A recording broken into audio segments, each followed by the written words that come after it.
నమస్తే సార్. నమస్తే. Sir present యువత ఎక్కువ డ్రగ్స్కి అడిక్ట్ అవుతున్నారు సార్.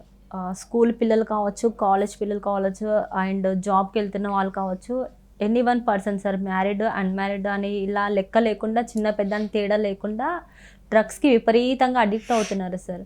సో దీనికి వాళ్ళకి ఎలాంటి వాతావరణం ఉంటుంది సార్ వాళ్ళ చుట్టూ, లేదంటే వాళ్ళ పేరెంట్స్ది ప్రభావం ఉంటుందా, లేదంటే వాళ్ళ చుట్టూ ఉండే సర్కిల్ ప్రభావం ఉంటుందా సార్? డ్రగ్లో రెండు రకాలు ఉన్నాయి. ఒకటి ఉత్తేజాన్ని ఇచ్చేది, ఒకటి మత్తునిచ్చేది. సో ఎక్కువ మంది టీనేజ్లో ఉన్నవాళ్ళు, లేదు ఎర్లీ అడల్ట్లో ఉన్నవాళ్ళు, ప్లేయర్స్, యాక్టర్స్, ఆ రకరకాల ఎంటర్టైన్మెంట్ రంగంలో ఉన్న వాళ్ళందరికీ ఏంటంటే వాళ్ళకు మత్తు అవసరం లేదు, వాళ్ళకు ఉత్తేజం కావాలి. అంటే ఎక్కువ గంటల పాటు యాక్టివ్గా, ఎనర్జెటిక్గా, చాలా ఏమంటారు ఫ్లెమ్ పాయింట్గా ఉండగలిగే ఒక స్టేట్ ఆఫ్ మైండ్ వాళ్ళకి అవసరం. కాబట్టి ఏ మనిషి అయినా సరే 12 గంటల పాటు, 14 గంటల పాటు అట్లా ఉండడం చాలా కష్టం అవుతుంది. అందుకోసం ఏం చేస్తారంటే వాళ్ళు డ్రగ్ సాయం తీసుకుంటారు.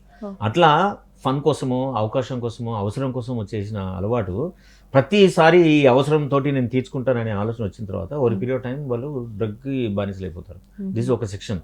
ఇంకో సెక్షన్ ఏంటంటే ఈ సాఫ్ట్వేర్ రంగాల్లో కానివ్వండి, లేదు కాలేజీలో పనిచేసే పిల్లలు కానివ్వండి, వాళ్ళ కుటుంబ నేపథ్యాలు సరిగా లేకపోవడం, చాలా డిస్ఫంక్షన్గా ఉండడం, తల్లిదండ్రులు రోజు పోట్లాడుకోవడం, పొద్దున్న లేస్తేనే ఏదో ఒక రంగరంగమైన వాతావరణం ఉండడం, పిల్లలు చిన్నప్పటి నుంచి చూసి they become more anxious. So ఈ యాంగ్జైటీ నుంచి తప్పించుకోవాలి, నాకు సెట్ ఆఫ్ మైండ్ కాము ఉండాలా అంటే ఏం చేయాలా?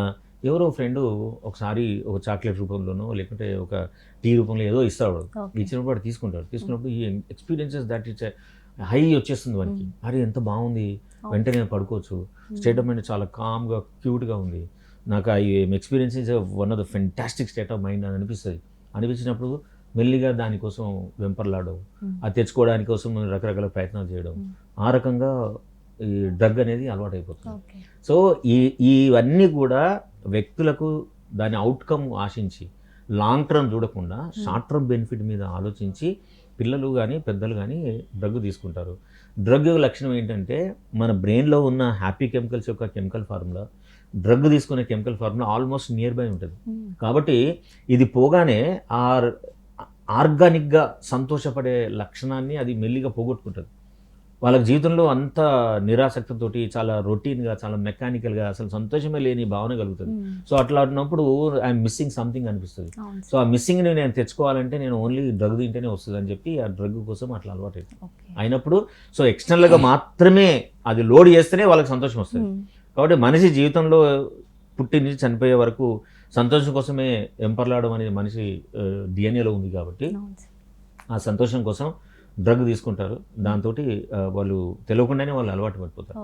సో ఇలాంటి డ్రగ్ అలవాటైన వాళ్ళకు థెరపీ మోడల్లో we can definitely help them to come out of it. Therapy మోడల్లో ఒకటి ఏంటంటే ఒక psychologist, psychiatrist, nutritionist, physician and parents, ఈ 5 కలిస్తే చాలా కాలం పాటు డ్రగ్ అలవాటు ఉన్న వాళ్ళని కూడా మనం ఆ డ్రగ్ అలవాటు నుంచి తప్పించి వీళ్ళందరూ కలిసి టీం పనిచేస్తారు. చేస్తే వాళ్ళను దాని నుంచి బయటకు తీసుకొచ్చి మళ్ళీ ఆరోగ్యం ఉండడానికి అవకాశం. Thank you sir.